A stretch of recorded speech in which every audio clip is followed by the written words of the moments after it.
The drowsy historian greets you tonight, not as a merchant sipping tea on shaded verandas, nor as a soldier marching to distant drums. You're a factory worker in British-ruled India, which means you're essentially lungs with fingers attached, a living quota. This wasn't your childhood dream.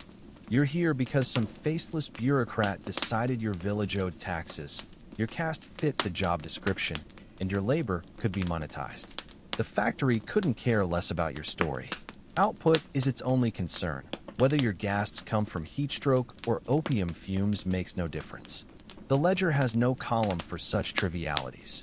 Before your shift begins and your hands start their slow decay into chemical-stained ruin, do me one small favor. Drop a comment about where you're listening from and the local time. I enjoy tracking which corners of the world are drifting asleep to the scent of empire and the soundtrack of exploited labor. For early access to more grim historical lullabies, ad-free episodes, or simply to support this show, check the Patreon link below. But for now, settle back, get comfortable. Let's begin properly. You arrive in Patna like all the others, quietly, with sore feet, and without ceremony. The road that brought you here wasn't paved with ambition or even intent, just packed dirt edged with scrub brush, worn smooth by countless others like you. Too exhausted to protest, too broken to dream. You can't pinpoint exactly whose decision landed you here. Maybe the tax collector with his velvet threats about your family's debts. Perhaps the landlord who raised rents when the monsoon failed. Or your uncle who swore the factory paid something. And something beat starvation. Regardless, you're here now, facing a building that makes no effort to welcome or explain itself. The Patna Opium Factory doesn't loom impressively in the distance, by design. No grand architecture, no Gothic spires. It squats low and long, an industrial scar, warehouses stitched together with soot-blackened chimneys and sweat-damp stone walls. The British boast it's the world's largest opium factory, as if that's praise. But this isn't some gleaming machine hall. It's a human mill where bodies are the moving parts, where labor is measured in bricks of addiction produced before your fingers split open. No ornate gates announce your arrival, no commemorative plaques. Just a guard who barely glances up, a clock face watching like a judging eye, and a low wall built less to keep intruders out than to keep workers in. No welcome speeches, just the silent expectation you'll fall in line. And you do, not from obedience, but because you've seen what happens to those who don't. You remember the villager who returned last year, skeletal, barely casting a shadow, staring at food like it was a rumor. You remember his cough. You never asked what happened. You already knew. Inside the compound, the air smells like an old wound. Not fresh blood, but infection treated with vinegar and left in the sun. Sweat, burnt oil, and something vegetal, yet sickly sweet clings to your nostrils, settling in your clothes' folds. This stench never leaves. You'll carry it home in your hair, under your nails, on the back of your teeth. Eventually you stop noticing, or maybe it just becomes part of you, like heat stroke or exhaustion. Constant, familiar, inescapable. You're herded toward a squat building where your existence will be documented, if not acknowledged. A table, a clock, and a system older than the nation enforcing it. You state your name. They write something different. It doesn't matter. You're not here to be remembered, just recorded. A number is assigned. Your caste logged. Your village noted, not for correspondence, but to tally labor quotas when more bodies are needed. No questions asked. No information volunteered. Nothing signed. Your hunger implies consent. Glancing around, you see others like you. Young men, weathered boys, sun-leathered women. No one speaks. No one needs to. Different paths led you all here, but the destination's identical. Some came when taxes devoured their land. Others when husbands drank away the rice money. A few when British officers made employment offers that sounded suspiciously like threats. You've heard the word opportunity before. This isn't that. This is obligation wearing a foreign accent. Rules exist, of course. None written in any language you read, but communicated through tone, repetition, and object lessons. Don't be late. Don't talk back. Don't touch above your station. Don't collapse. That last one isn't official policy. But you've seen how quickly collapsed bodies are removed. Not violently, but with the indifference of debris clearance. You're shown sleeping quarters, if you can call them that. A shared space cramped and low-ceilinged, with reed mats on packed earth. No fans, no breeze, just the collective body heat of too many souls with too little hope. You drop your non-existent bag and sit, trying not to calculate how long you'll be here. No end date, no contract, just the vague promise of daily wages and work better than nothing. You already suspect that's a lie, but confirmation will come soon enough. The factory doesn't shout, doesn't whip, doesn't need to. It waits patiently, like a river that's drowned thousands before you, like a road that's watched countless feet bleed on its stones. You sit there, newly numbered, lungs still intact, watching sunset paint a chimney's silhouette, already coughing smoke. You're not a prisoner, but freedom's nowhere in sight. And the real work hasn't even started. Before your hands ever touch poppy gum, before fumes scar your lungs or sweat soaks your shirt, someone records you. Not in any hall of honor, in a ledger. That thick, stiff-bound volume reeking of ink, mold, and bureaucratic apathy. It doesn't matter if they butcher your name or even spell it consistently. Doesn't matter if the clerk understands your language or bothers looking up from his desk. This ritual isn't for you. It's for them. You're being translated into units, quantifiable, sortable, billable labor. They ask questions without curiosity. Name, father's name, village, caste, approximate age. You answer quietly. They write what they hear, not what you say. If they ask you to repeat, it's not for accuracy, just bureaucratic tidiness. No corrections given. No thanks offered. Just a flimsy slip with your new number, logged beside cryptic marks and abbreviations you'll never decipher. That number matters more than your face now. It's what they'll call for wages, what they'll check against quotas, what they'll shout if you collapse. Sometimes they don't even shout, just underline it in red and move on. You start wondering if the ledger's the real person here, and you're just its smudged footnote. You exist to keep its pages full. Your caste is entered without question. No verification needed. Your accent, clothing, skin tone, even posture have already been cataloged by colonial taxonomy experts. If you're low caste, you'll get more direct gum contact, more skin exposure, less supervision. Higher caste might mean clerical work or sorting, something less degrading, if space allows. For most, the distinction is academic. You all breathe the same poisoned air, sweat through the same threadbare cloth. But the hierarchy persists, inked into records like divine law. The ledger has columns for everything: age brackets, caste designations, work assignments, absences, estimated output per shift. A system designed to ensure no one becomes more than predictable.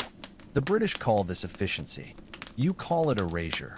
Your entire life, with all its private pains and tiny hopes, reduced to a few lines in a book you'll never read. Somewhere in that book, space waits for your death too. Not immediately, but inevitably. They'll record the date. The cause will be vague: heat stroke, exhaustion, illness, but it'll be there, pinned in the same neat hand. Once logged, you're physically marked, sometimes with wrist ink, sometimes with a tagged string pinned through your tunic. You feel ridiculous wearing it, like livestock. But you learn quickly that not wearing it is worse. Without it, you're not a worker, but a vagrant. Not docked pay, but erased entirely. The system tolerates no anomalies. The registration building isn't grand, just a dim room with barred windows and a slanted desk. But power hums here, not violently, not loudly, just constantly. The clerks sit elevated. The paper outranks them. The man with the inkpot works unhurried. He'll log a dozen more names after yours, forgetting each before the ink dries. No orientation is given. No explanations offered. A supervisor gestures vaguely down a long corridor, and you follow because alternatives don't exist. Passing other workers in various states of exhaustion, barefoot, sweat-soaked, eyes averted. Their silence isn't cruelty. They already know how this ends. And it doesn't end with camaraderie. It ends with your number crossed out and someone else taking your place. You don't feel like a criminal, but you're processed like one. No trial, no defense, just documentation. The Empire's machinery runs on paper, and ink is cheaper than mercy. You realize now the real work hasn't begun. This is just the administration of your usefulness, a silent orientation. The most human part of the process is already over. By the time you leave registration, you're not who entered. That person had a name, a past, maybe even a story worth telling. The creature leaving has a number, a quota, and a spot on the factory floor. You haven't been stripped bare, you've been clothed in something worse. Anonymity wrapped in arithmetic. From now on, when called across the compound, they won't say you. They'll shout the number inked in some ledger's margin. And you'll answer, because if you don't, someone else will. You're sent back to the dormitory with nothing but your new identity. No instructions, no warnings, no indication of how brutally early morning will come. You lie on the same thin mat, the numbered tag still pinned to your tunic, closing your eyes beneath a roof that leaks more dread than rainwater. Sleep comes reluctantly, but it comes. The bell doesn't chime, it clatters. A metallic rasp warning that the day has begun without your consent. There's no melody to it, no ceremony, just the persistent clang of hunger, impossible to ignore. You wake with your jaw locked tight and joints protesting. No sunrise greets you, just a dull grayness seeping through the dormitory's cracks, and the rustling of other bodies rising like reluctant ghosts. No one speaks. Words require energy, energy requires food, and you'll need both for the shift ahead. You roll up your mat, tucking it under a corner so it doesn't vanish while you're gone. Theft isn't common exactly, but in this place, anything unused becomes communal property. You splash tepid water on your face from the shared basin, careful not to drink. The factory's metallic tang clings to the water, as if it remembers the poppy fields and resents what you've done to them. Drying your hands on your tunic only smears yesterday's stains. The fabric is permanently discolored now. By the time you step outside, the courtyard is already half full of your mirror images, barefoot or in disintegrating sandals, backs permanently bent from labor or age or both. No one runs. What's the point? The factory bell doesn't punish lateness with urgency. It punishes with docked wages, cold porridge, and the quiet erosion of privileges you never knew you had. You walk slowly, already sore before work begins. Your back remembers yesterday's lifting. Your knees recall endless crouching. Your lungs haven't forgotten the smoke. The smell assaults you before you reach the gate. Not just poppy resin, but the reek of human waste from open drains, the acrid bite of lime used on packing floors, and something else, a sticky, sour humidity that makes you feel perpetually unclean. You don't smell like a person anymore. You smell like process. The lineup at the main entrance presses you between other bodies, all avoiding eye contact. The day's too long for social niceties. A clerk with a chalkboard calls numbers, not names. Names require memory. Numbers are easily replaced. Yours is called. You nod. You shuffle forward. Someone marks you present with a pencil stroke on a tally sheet. And just like that, you exist for today. Only for today. Inside the compound, the soundscape shifts. Not loud yet, just the creak of wooden doors, the scuff of feet on brick, the first murmurs from processing rooms. An old sweeper pushes his broom in the same tired arc he's repeated for years. He doesn't look up. You wonder how long it takes to become invisible while still moving. Probably less time than you'd hope. Your station isn't marked, but you find it through muscle memory. One explanation was all you got. Forget, and you'll be reminded, but not kindly. Passing the drying yard, you see yesterday's opium bricks hardening under tarps, guarded more closely than the workers. Each brick is weighed and reweighed. You're not trusted with them until they're worthless to anyone but the British. Your feet stick slightly as you walk, not from mud, but from the residue building up between floor stones. Layers of crushed poppy, spilled gum, dust and sweat baked into something between glue and decay. You don't look down anymore. The path is memorized through pain. Every uneven tile, every loose shutter that creaks in the wind, known like old scars. The others move just as silently. This quiet isn't fear exactly, it's preservation. Talking wastes energy you'll need later. There's a strange camaraderie in this silence. Not friendship, just shared understanding. You nod to a half-familiar face, maybe from your dormitory, maybe from yesterday's sorting table. He nods back. That's enough. Nearing the main hall, the heat intensifies. The sun's barely risen, but the building already traps warmth better than outside. By midday, it'll be unbearable. The air doesn't move. It thickens, becomes something you have to push through just to breathe. You've learned shallow breaths here. Deep ones invite too much of whatever coats your throat and settles in your lungs like sediment. You reach your station just before the second bell, the one that means labor, not just attendance. The overseer passes without glancing your way. Good. When he looks, something's wrong. You settle onto your assigned mat that smells like the floor and feels like exhaustion. Flexing your already aching fingers, you face the waiting gum, dark and heavy in its clay pot. The tools beside it are blunt, stained, indifferent. Behind you, someone coughs. That wet, rattling sound everyone ignores. Then, as if pulled by gravity, the day begins. You don't remember exactly when the air started hurting. Not because the damage was gradual, but because your mind tries to pretend it was. The moment you enter the processing hall, it's already too late. The air's wrong, thick, sweet in a way that doesn't comfort. It fills your nose with something between molasses and mildew. Not the scent of food, but of something rotting into profit. It coats your throat, sinks into your lungs like wet cloth. You breathe because you must, but your body resents every inhalation. The heat is constant. The building's designed to trap it. Thick walls, low ceilings, windows too narrow for relief. By midday, everything sweats. Walls, floors, your own skin. The temperature doesn't spike, it simmers. Then there are the fumes. Lime, ammonia, poppy resin smoke. No one explains the cocktail. No masks offered. No breaks suggested. What matters is the product quantity it shifts and what happens to your lungs meantime is incidental. The first cough surprises you, thick, scraping, like something being pried loose inside. No one reacts. Not even the veteran worker beside you. He coughs methodically every few minutes into his sleeve, like it's part of the job. Soon, your own cough joins the hall's background noise. Ignored, indistinct. You work near a large vat today, its surface spread with half-processed resin like oil-slicked mud.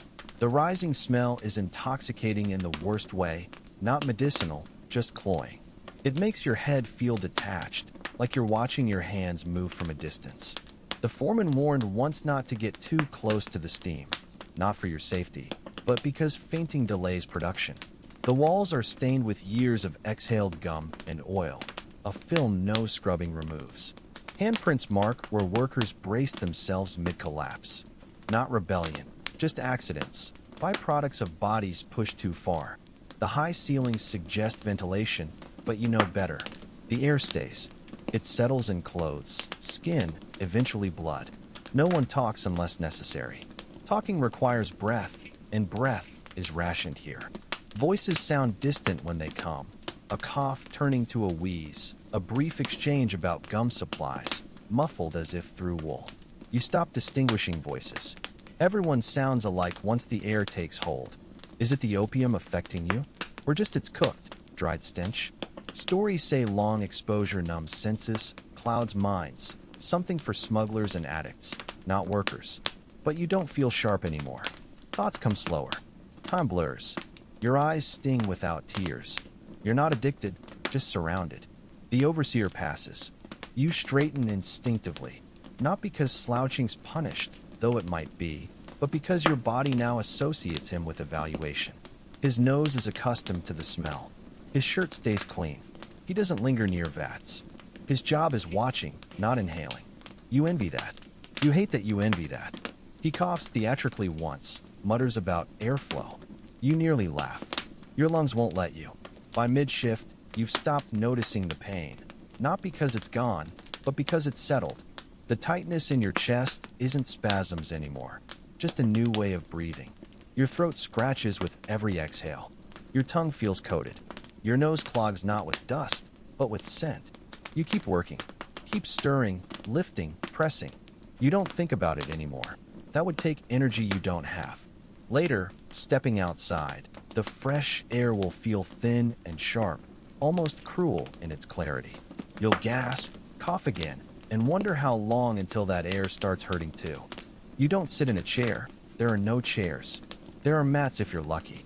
Otherwise, you crouch on your haunches like your ancestors did, not out of reverence for tradition, but because the factory never invested in comfort. Comfort is inefficient. So you squat, back curled, knees protesting, arms braced against your thighs. The position hurts less than standing, but more than nothing. After a few hours, your feet go numb. Your hips feel decades older. That's normal. Everyone around you looks the same, folded inward, joint by joint, like laundry with breath. Before you is the gum. Not in neat bricks yet, just a heavy, sticky mass that smells like scorched honey and sewage. It oozes from its container, spreading across the clay slab as if trying to escape. You reach into it with a wooden paddle, not a precision tool, just something shaped to stir and scrape. It sticks to everything, your hands, your arms, your knees when you shift position. It clings with the desperation of rot and refuses to let go. You'll scrub later, but the smell never leaves. It seeps into your pores, your teeth, places no soap can reach. Your hands are already stained. Everyone's are. After the first week, your fingertips darken. By the second, they're nearly black, not from dye or dirt, but from absorption, from scraping gum off stone, off trays, off your own skin. You watch your nails crack, peel, then reform. The factory provides no gloves. If you ask, they'll say you don't need them. They'll claim British soldiers in China handled the product barehanded too. They won't mention how many lost their fingertips, how many went home with lungs full of resin and silence. You try to be careful. You try not to waste. The overseer doesn't need to hover. The quota does that for him. You're expected to process a fixed amount per day. No exceptions. Too much gum left in your tray? Dock pay. Gum stuck to your tool? Your fault. Work too fast, and you're watched. Too slow? Watched harder. There's no right speed. Only barely acceptable and borderline punishable. Most workers settle into a rhythm between exhaustion and fear. You mimic them until it becomes your own. The tools aren't sharp. That would be dangerous. A sharp edge means accidents, bleeding, contamination. So everything is dull. The paddles, the scrapers, the shaping molds. That means more pressure, more friction, more work. The wooden edges tear at the gum and at your skin. Blisters form, split, then heal into something rougher. Calluses develop, not from pride, but survival. They don't protect you. They just mean the damage goes deeper before you feel it. Occasionally, you nick yourself, a splinter under a nail, a jagged board slicing your palm. You don't flinch. Blood is a problem. If it gets in the gum, the batch is ruined. You're not punished for bleeding, exactly. You're punished for lost material. A few drops can spoil a tray's worth of product, and that's money the factory won't lose lightly. You learn to hide wounds, ignore infections. The factory doesn't care about your health, only your output. Some older workers wear bandages, thin, soiled strips of cloth wrapped around their fingers, more symbolic than sanitary. You copy them when your hands split. The fabric clings when wet, stiffens when dry. By midday, it smells like the rest of you. Sour, chemical, bitter. You don't complain. Complaining isn't banned. It's just pointless. The man 2 stations down hasn't spoken in 3 days. He still shows up. He still works. He still bleeds.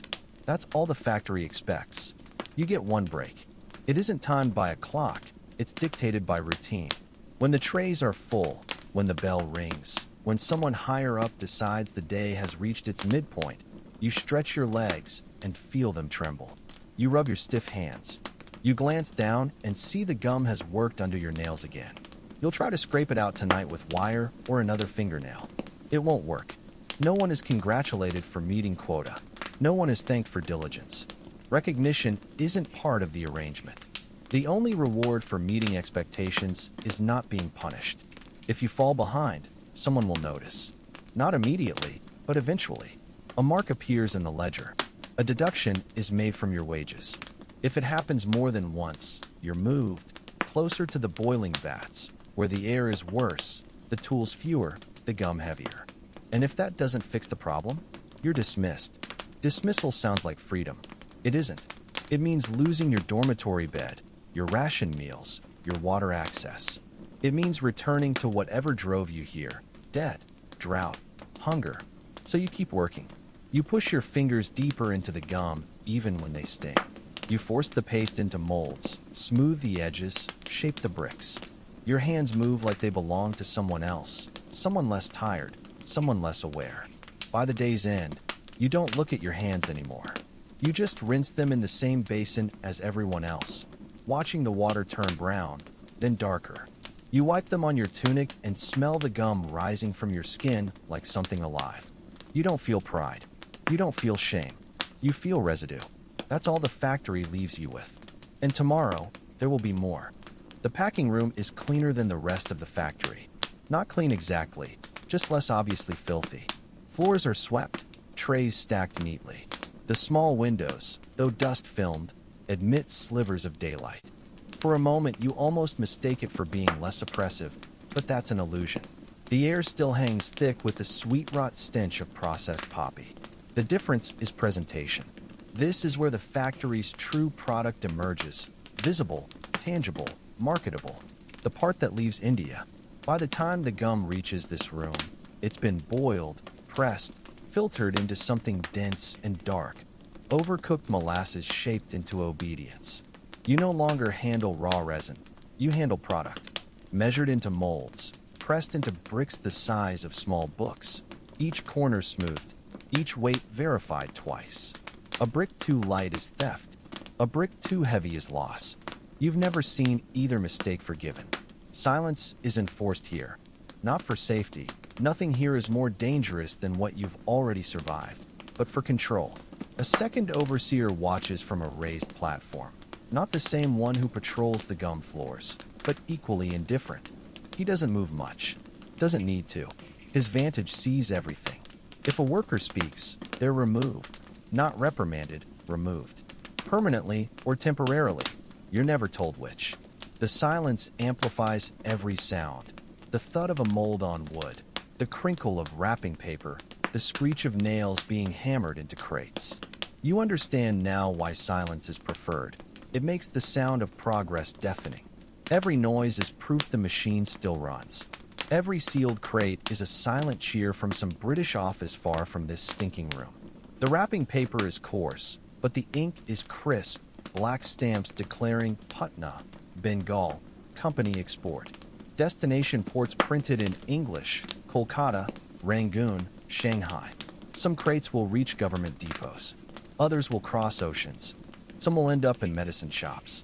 Others in the hands of soldiers, smugglers, addicts crumpling in alleyways. You'll never know which. You don't know who waits for what you pack. You just know they're not here. Each crate is checked twice. Once by a native worker, once by a European. The European signs last. He doesn't speak to you, doesn't even face you. Walks the rows with a pencil behind his ear and tally sheets in hand. You once heard him laugh when a crate split open, spilling bricks across the floor. The mess took an hour to repack. No one else laughed. You sometimes wonder where these bricks go, not out of curiosity, but exhaustion. You need to imagine an endpoint. You've heard stories from half-sober men, whole Chinese towns addicted, children sold for another pipe, the British using it to pacify colonies. You don't know what's true. You only know what you see. Your hands shaping something that will be smoked, swallowed, boiled into dependence elsewhere. The paper cuts your fingers. The twine leaves grooves in your palms. You work slower here, not by choice, but necessity. Every step is checked, rechecked, observed. It's the only stage where perfection is demanded. The gum could be uneven, the boiling flawed, but the bricks must be flawless. They're the empire's face.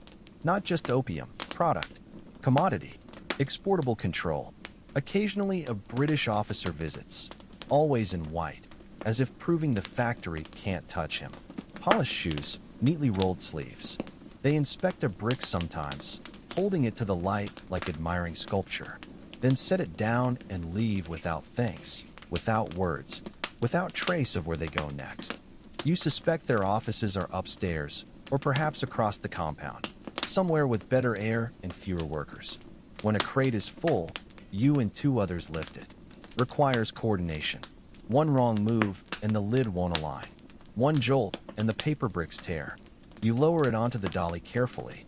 The crate is nailed shut with a rhythm that feels like punctuation. Another finished sentence in this endless report. Another box of dependents shipped to become someone else's problem. There's no rest between crates. No moment to admire the work. As the dolly rolls away, another mold appears on your bench. You begin again, hands aching, eyes stinging. You've stopped counting how many crates leave weekly. You know it's more than enough. You've stopped pretending this is medicine. You call it what it is now, quietly, to yourself, polished poison. And still you work. Not because you believe in it, not because you're numb, but because this is the only stage where the gum finally stops sticking to you. Where the product, once wrapped, no longer smells like sweat and fear. You envy it in a way, watching it vanish into wood and wax and distance. You send it off to ruin someone else's lungs. Then return to your bench, fingers raw, breath shallow, waiting for the next brick. Accidents happen. That's what they say when they don't want to take responsibility. But in the factory, accidents aren't random. They're scheduled, expected, built into the routine like the lunch bell or the weekly quotas. You see it clearly after your first few weeks. The burns, the falls, the sudden nosebleeds aren't surprises. They're just outcomes. The inevitable friction of a system that grinds people for a living and acts shocked when they bleed. This morning, the boy next to you slices his palm open on a cracked mold handle. The wooden edge, worn down for weeks, finally shears into a blade. He jerks back, surprised, blood dripping onto drying bricks. He stares at it like it belongs to someone else. You glance at him, then back at your tray. No one says anything. A supervisor eventually notices, mutters something under his breath, and yanks the boy to his feet. The tray is discarded. The bricks are swept away. The boy is sent off, not to a doctor, but somewhere else. You don't ask if he'll return. Later, a woman in the boiling room faints. You don't see it happen, but you hear the thud, the sound a body makes when it stops cooperating. She's dragged out by two others, her feet trailing like wet laundry. Someone takes her place before the hour ends. The heat doesn't change. The pace doesn't slow. Whatever she couldn't finish gets reassigned. The gum doesn't care whose hands mold it. Then there's the man near the press who vomits blood. Not much, just enough to stain his tunic and draw a reaction. The overseer looks, frowns, waves him off the floor. The man wipes his mouth with a rag tucked in his waistband. He doesn't argue, doesn't protest, just walks out, hunched slightly, like someone apologizing for dirtying the floor. You don't see him again that day. His work is absorbed by those nearby, yours included. You learn quickly not to panic. Panic isn't rewarded. It's noted.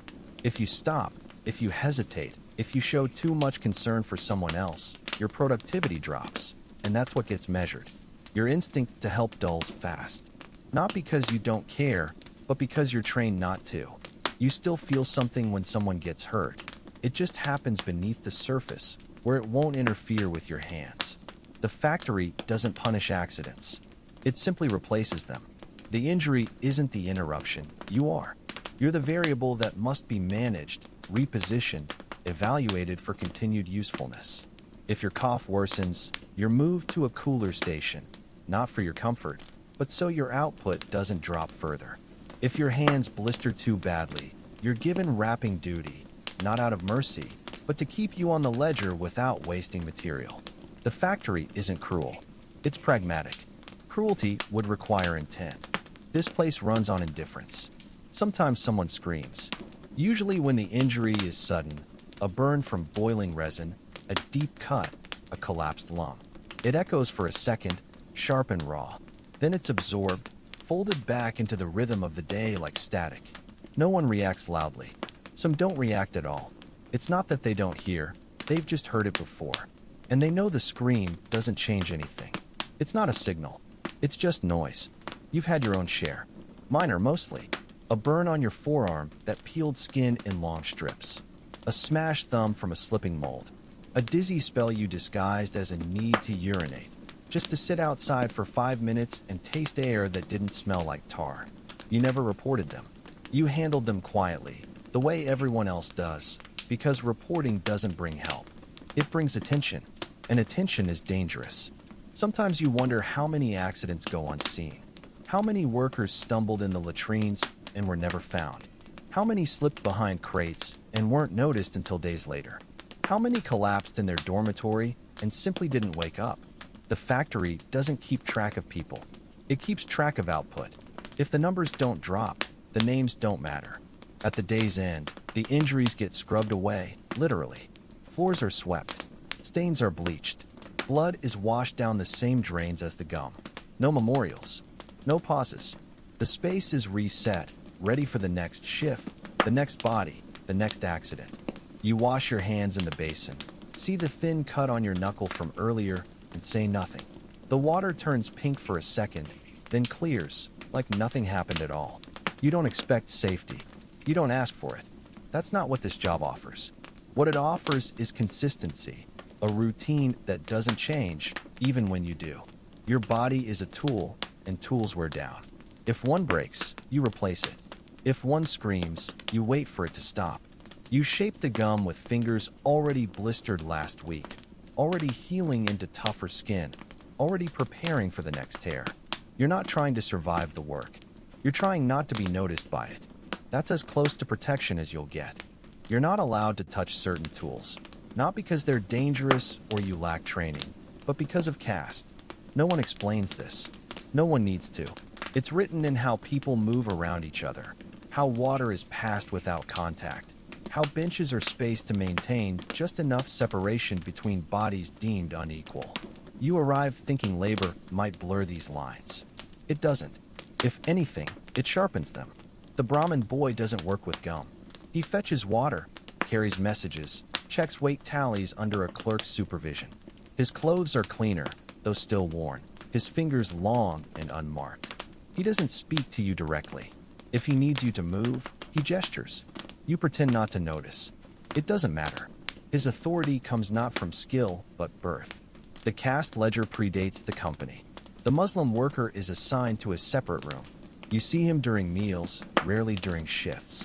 His tools are isolated, his station apart, not by law, by unspoken arrangement. Someone decided it was easier this way. Fewer complaints, less risk of contamination. You don't know what would happen if your work touched his. You don't ask. He doesn't either. You've both learned curiosity is a liability. Equality only flows one way, upward. The sweepers sleep near the drains, farthest from storage. You hear them at night, coughing, scraping waste into buckets, muttering in low voices. Their job is cleaning what others leave behind. No one shares utensils with them. No one sits on their mats. If they bathe, they do it last. If they die, they're replaced without comment. The factory doesn't enforce caste. It doesn't need to. It simply accommodates it, profits from it. Tasks are assigned not by ability, but acceptability. Low caste hands handle raw gum. High caste clerks tally numbers. Every body has a different price. The British don't question the system. It's convenient. They delegate cruelty while avoiding accountability. Perfect bureaucracy. Violence without visible perpetrators. You once saw a worker reprimanded for using the wrong ladle. Not because he used it incorrectly, but because it belonged to a higher caste station.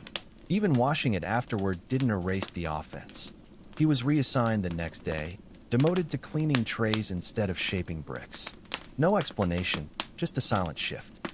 You understood the message. Some contamination isn't chemical. Food mirrors this divide. Workers cluster at meals not by choice, but centuries-old habit. You don't sit with Brahmins. They don't sit with sweepers. If someone forgets, there's no confrontation, just a subtle withdrawal, a bowl placed farther away, a conversation that dies. You learn to sit with your own, not out of belief, but survival. Breaking norms only punishes those at the bottom. You internalize the boundaries, not proudly, but instinctively. You pass tools palm up. You leave water vessels untouched if they aren't yours. You wipe your station extra thoroughly if someone from another caste worked there earlier. You're not afraid of disease. You're afraid of consequences. One complaint, true or not, can damage your record, and your record is all that shields you from replacement.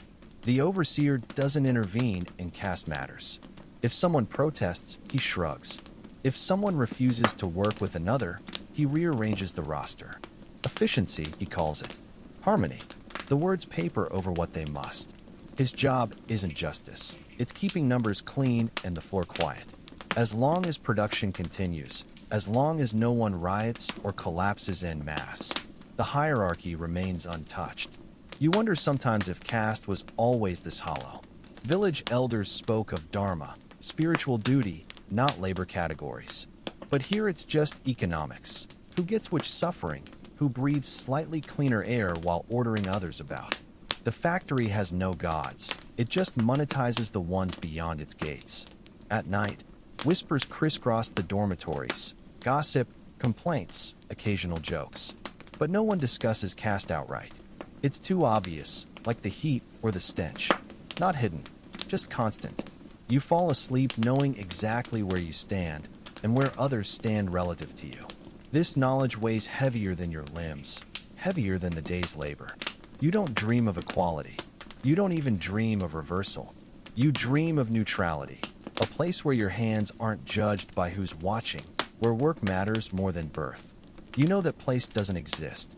Not here, not now, but the thought keeps you moving, just enough to endure the next shift, the next tray, the next silent reinforcement of a hierarchy older than the empire exploiting it. There's a number for everything. A target for bricks pressed, trays filled, bundles tied. It doesn't matter if your hands are blistered or your lungs feel tar-lined. The quota is the quota. It arrives each morning without ceremony, chalked on a wall or mumbled by a clerk with sleep-crusted eyes. It does not change. You do.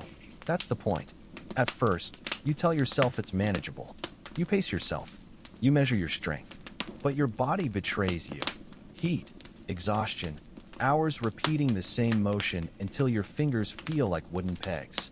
You slow down without meaning to. That's when it happens. A missed count, a delay, a tray dried too fast. You hope no one notices. They always do. The overseer doesn't shout. He doesn't need to. A mark in the ledger suffices, a line through your number, a cryptic symbol beside it. Shorthand for failure that carries more weight than words. You don't see the fine immediately.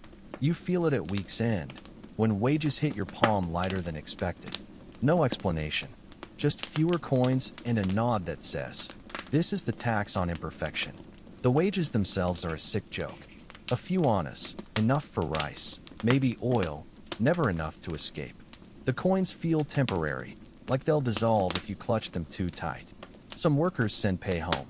Others buy tobacco or betel nut, not because they can afford to, but because they can't afford to feel every hour of this existence raw. Fines are levied for everything. Cracked bricks, spilled gum, tardiness, even if the bell rang 5 seconds early. Damaged tools, even if those tools were splintered when you got them. Once, you saw a worker fined for speaking during rapping, though no one heard a word. It didn't matter. The accusation stuck. The deduction followed. The books must balance, even if your stomach stays empty doing it. You start to understand. The factory doesn't need violence to punish. Numbers do it better. Numbers are impersonal, silent, permanent, inked in ledgers that don't fade and don't forgive. Work 6 flawless days, and the 7th mistake can still gut your pay. So you work differently, not harder, but more carefully. You second-guess every motion. You pause before setting bricks. You check weights twice. You waste time trying not to waste material. You'd think this would make you efficient. It doesn't. It makes you slow, which means more missed quotas, which means more fines. Numbers don't care about caution. They only count what crosses the finish line, stamped, wrapped, and tallied. Some workers cheat. They cut corners, mix batches, rush quality checks. Sometimes it works. Sometimes they vanish, reassigned or discarded. You never learn which. You don't ask. Questions are dangerous. Curiosity earns no rewards here, only risks. You've heard rumors of bonuses for exceeding quotas, that someone once got an extra rupee for surpassing expectations. No one you know has ever seen it. It's a dormitory fairy tale, like stories of escape or jobs with cleaner air. A fiction you whisper to your hands when the numbers crush them. There's a ledger page for each of you. Your number at the top. Columns for dates, output, fines, payments. You've never seen yours whole, but you've glimpsed it in the overseer's hands, flipping forward as he checks lines, trends, slopes. You are not a person in that book. You are a slope, a pattern of declining efficiency and increasing correction. One day the slope will dip too steeply. Then your page ends. Numbers don't kill you. Not directly. They don't strike or stab. They press down, like the dormitory air heavy on your chest when you can't get a full breath. Like the arithmetic of fatigue, every mistake a subtraction, every hour a fraction. Your body is an equation you no longer control. You bend under the numbers. Slowly, quietly, until bending becomes your posture. And still the ledger turns. The pen scratches. The ink dries. Your number stays until it doesn't. Evening arrives late, not because the sun lingers, but because the workday doesn't end until the factory decides it has. The bell rings with less vigor than at dawn, as if the metal itself is tired of announcing more labor. You stand in stages. First, your hands peel back from the gum, feeling heavier than they should. Then your knees unlock, joints grinding like unoiled hinges. Finally, your spine, not straightening, just unfolding enough to mimic a posture that once was human. You rise into your own ache like a man squeezing into a coat 3 sizes too small. Your body no longer feels like yours. It belongs to the work now. Every joint stiff, every tendon stretched thin. Your fingers stay half curled, still gripping invisible tools. Your shoulders hunch forward as if bracing for more weight. You carry the day with you, not metaphorically, but literally. In your limbs, your lungs, the resin film clinging to your skin like a second, stickier self. The gum is everywhere. In your palm creases, your tunic folds, the space behind your ears where sweat has pooled and dried all day. You feel the layers building, shift after shift, becoming part of you. The stench is sharper at day's end, less sweet, more sour, like the resin fermented on your body. You catch whiffs when you breathe too deep, which you avoid. You begin to trudge back to the dormitory in silence. Everyone does. Words have been sanded down to grunts and nods. Even those cost energy. You walk in a loose line, not orderly, just bodies drifting toward the same inevitable destination. Your feet move without thought. The path is carved into your soles, etched into your bones. The factory doesn't watch you leave. It never does. Once you've served your purpose, you become invisible again. Not gone, just uninteresting. You imagine it sighing as the last worker exits, like a parasite resting between feedings. It will summon you again tomorrow. It always does. The compound is dim. What light remains is thick and gray. The outside air is cooler than inside, but not clean. It smells of burnt oil, distant cook fires, and the accumulated decay of 1,000 workdays leaching into the earth. You inhale and feel your chest rattle. Not alarmingly, just enough to remind you. The dirt path is familiar, but tonight your legs resist. The backs of your knees ache from crouching, calves tight, thighs trembling with each step, a quiet rebellion against repetition. You consider stopping to sit, but there's nowhere to rest between the factory and the dormitory that doesn't feel like surrender. Around you, others limp or drag a foot or clutch a seized shoulder. No one offers help. Not from cruelty, from exhaustion. The only mercy here is momentum. Keep moving. Don't collapse. Don't let your body realize how badly it wants to. The cough returns as you walk, dry, insistent. You press your sleeve to your mouth and let it out silently, the way you've learned. Drawing attention now would mean questions. Or worse, indifference. You taste resin again, bitter, metallic. Your tongue feels coated, like something thick has settled there and refuses to be swallowed. Your hands tremble, not from cold, from fatigue so deep it lives in the marrow. Your nails are black with gum, your knuckles red from scrubbing. The stains are permanent now. Your hands don't look like tools anymore. They look like warnings.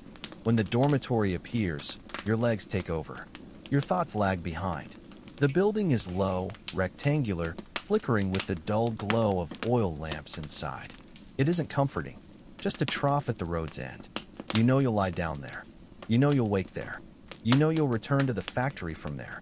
The routine isn't calming, just inevitable. A few men already sit on the steps outside, heads bowed, arms on knees.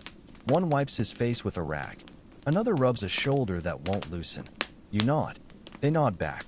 The only language left, stiffness and silence. You pause at the doorway, not to pray or reflect, just to breathe before folding yourself back into the shared dark. Inside, there's no comfort, no peace, just mats, sweat, noise, heat, breath. But it's where you're expected to go. So you do. Stiff, stained, still breathing. For now, you call it home, because there's no better word. But it isn't. The dormitory isn't a home, it's a shelter, if you're feeling generous. A long, low room with a tin roof and no windows, just slits in the walls that let in mosquitoes along with the thick night air. You sleep on a mat, or something like it. A rectangle of woven fibers worn thin by years of bodies pressing down night after night. If you arrived late, you might not even get that. Then it's the floor, hard-packed dirt that remembers every spine that's ever tried to forget where it was lying. The room is always full. 20, sometimes 30 men wedged together in a space that would feel crowded with half that number. There's no privacy, no silence, no room to turn without brushing someone's leg, arm, or breath. You learn to sleep narrow, facing one direction.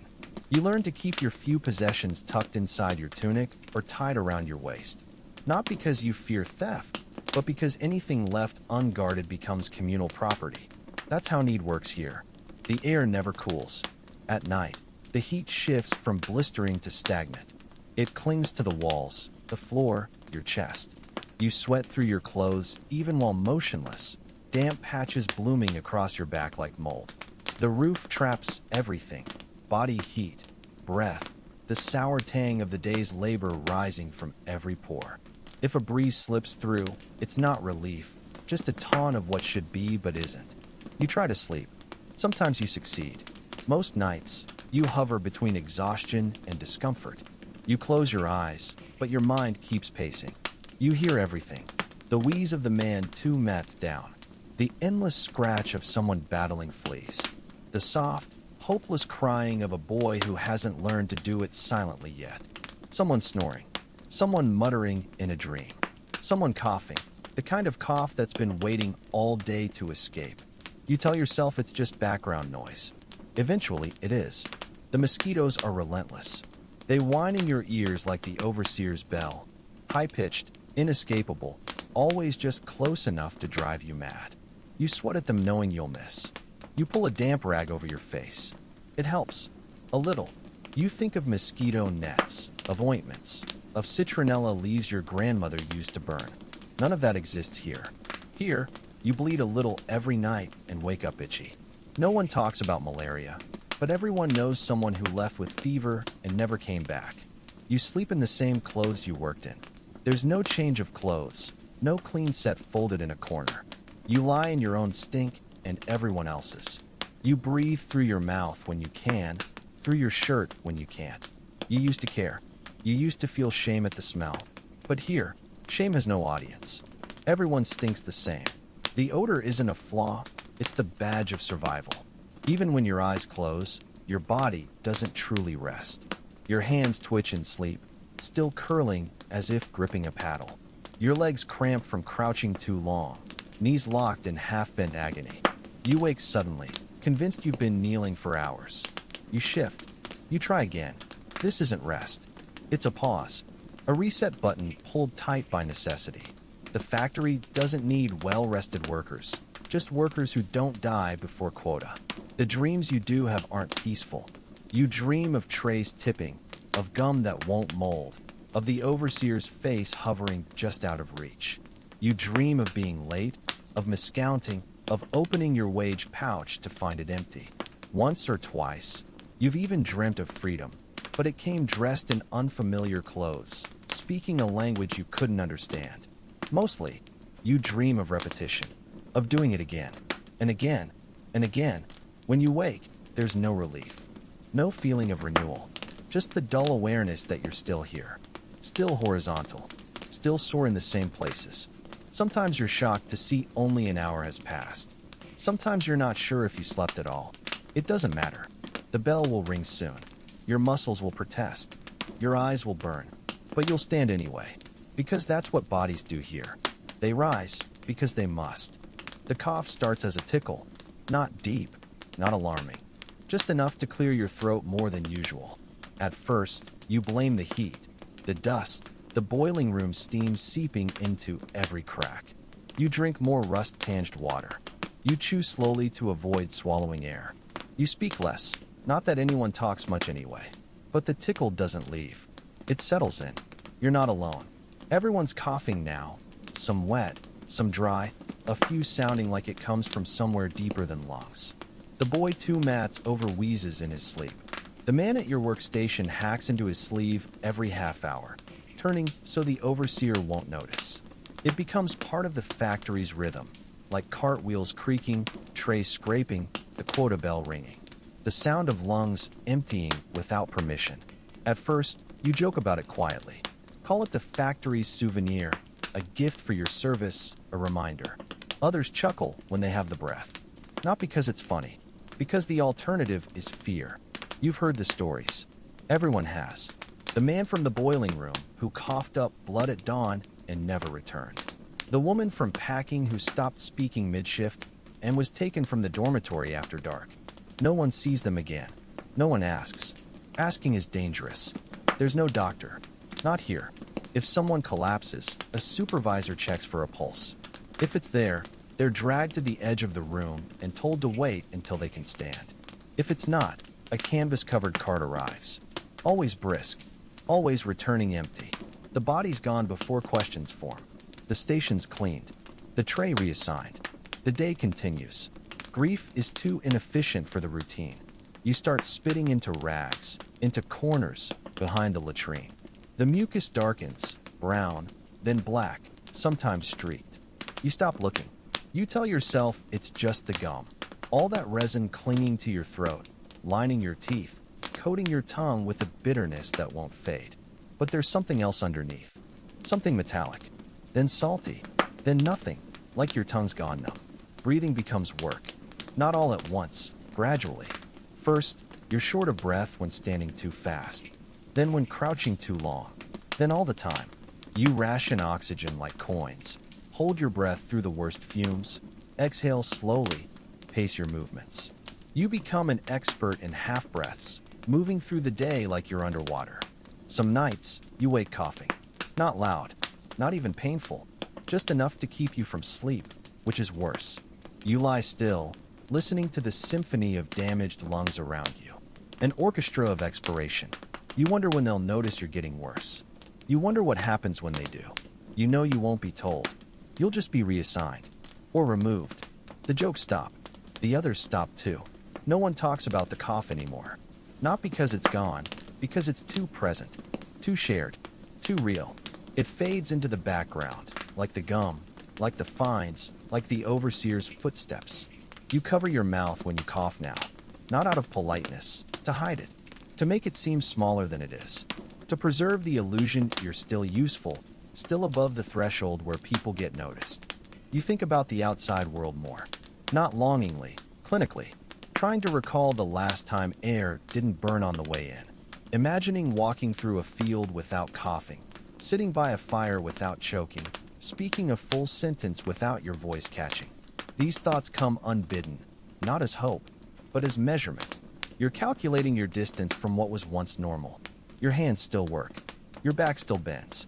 Your eyes still focus. That's enough for the factory. That's all they need to keep your name in the ledger. The rest, your lungs, your ribs, your throat, those aren't measured. Not until they stop. You carry the cough like contraband, tucked in your chest, hidden between breaths. No one confiscates it. No one acknowledges it.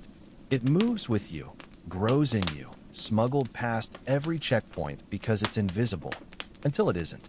And when the day ends, when you lie down again and turn your face to the wall, you feel it settle in your chest like a weight. Not sharp, not sudden, just certain. You cough once, softly. No one turns. No one speaks. Everyone has one now. It's just a question of how long you can carry it before it carries you.